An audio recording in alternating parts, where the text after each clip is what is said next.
आज 1 अप्रैल 2026 है और आज बहुत बड़ी बदलाव होने जा रहे हैं। Income tax, fast tag, railway ticket cancellation से लेकर बहुत कुछ बदलने वाला है इस न्यू फाइनेंशियल ईयर में। तो वीडियो को अंत तक बने रहे और वीडियो को पूरा देखें ताकि आपको भी पता चले कि क्या क्या बदलाव होने जा रहे हैं जिसका सीधा असर आम लोगों पर पड़ेगा।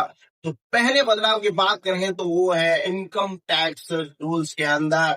आज यानी कि 1 अप्रैल 2025 से नया इनकम टैक्स एक्ट 2025 लागू हो जाएगा और पुराना एक्ट 1961 समाप्त हो जाएगा। बात करें तो पुराने एक्ट के अंतर्गत 2 वित्तीय वर्ष अलग अलग चलते थे। एक वित्तीय वर्ष जिसमें आय दर्ज की जाती थी और दूसरे वर्ष के अंदर रिटर्न को ताके करना पड़ता था, जिससे लोगों में काफी भ्रम रहता था। लेकिन नए इनकम टैक्स स्लैब के अनुसार इन दोनों को समाप्त कर दिया है। उनकी जगह एक टैक्स ईयर ही रखा है जिसमें लोगों को आसानी हो और परेशानी का सामना नहीं करना पड़े।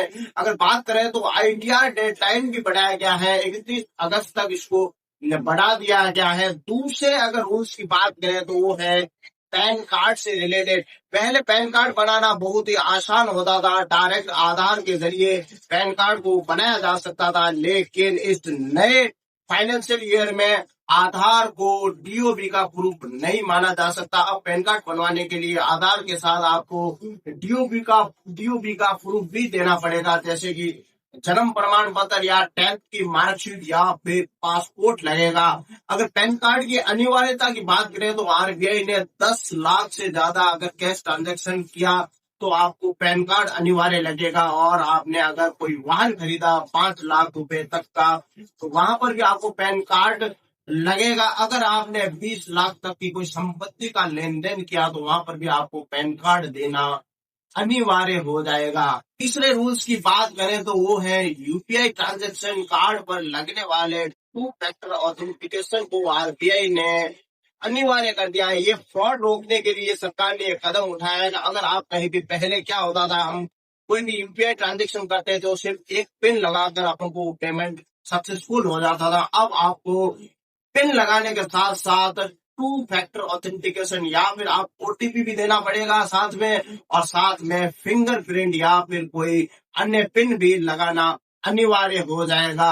अगर चौथे रूल्स की बात करें तो वो है फास्टैग से रिलेटेड बदलाव हुए हैं। जहां पर एनएचएआई ने जहां पर पहले फास्टैग का नया नियम निकाला था कि एनुअल फास्टैग का चार्ज 3,000 रुपए किया था, जहां पर आप 200 टोल्स को आसानी से क्रॉस कर सकते थे। ये इस साल महंगा हो जाएगा। अब 3,000 की बजाय 3,075 रुपए आपका एनुअल फास्टैग का चार्ज लगेगा। बात करें तो नेक्स्ट रूल्स की तो वो है एलपीजी गैस सिलेंडरों में बढ़ोतरी। मिडिल ईस्ट में चल रहे भारी तनाव के बीच एलपीजी गैस सिलेंडरों में भी बढ़ोतरी आई है, जहां पर सरकार ने कमर्शियल गैस सिलेंडर पर 115 रुपए की बढ़ोतरी की, वहीं पर घरेलू गैस सिलेंडर पर 60 रुपए की बढ़ोतरी की है। ये बढ़ोतरी आने वाले समय में बढ़ भी सकती है क्योंकि अभी भी मिडिल ईस्ट में तनाव बढ़ता ही जा रहा है। अगर नेक्स्ट रूल की बात करें तो टेक होम सैलरी के रिलेटेड रूल्स आए हैं, जिसके अंतर्गत न्यू लेबर कोड जारी किया गया है, जहां पर कंपनियों को बेसिक वेतन 50% तक रखना अनिवार्य हो जाएगा। नेक्स्ट रूल की बात करें तो वो है एटीएम पर लगने वाले चार्जेस के ऊपर। एचडीएफसी बैंक और बंधन बैंक ने एटीएम ट्रांजैक्शन 5 तक तो फ्री किया है, लेकिन उसके बाद अगर आप ट्रांजैक्शन करेंगे तो आपको 23 रुपए का शुल्क चार्ज लगेगा। अगर आपने ट्रांजेक्शन किया लेकिन वो अमाउंट की वजह से फेल हो गया तो भी आपको 25 रुपए का शुल्क चार्ज लगेगा। नेक्स्ट बदलाव की बात करें तो वो है रेलवे की टिकट कैंसिलेशन के ऊपर। जहां पर पहले कैंसिलेशन का रूल्स अलग था, लेकिन इस बार रेलवे टिकट कैंसिलेशन का रूल्स अलग बनाया गया है।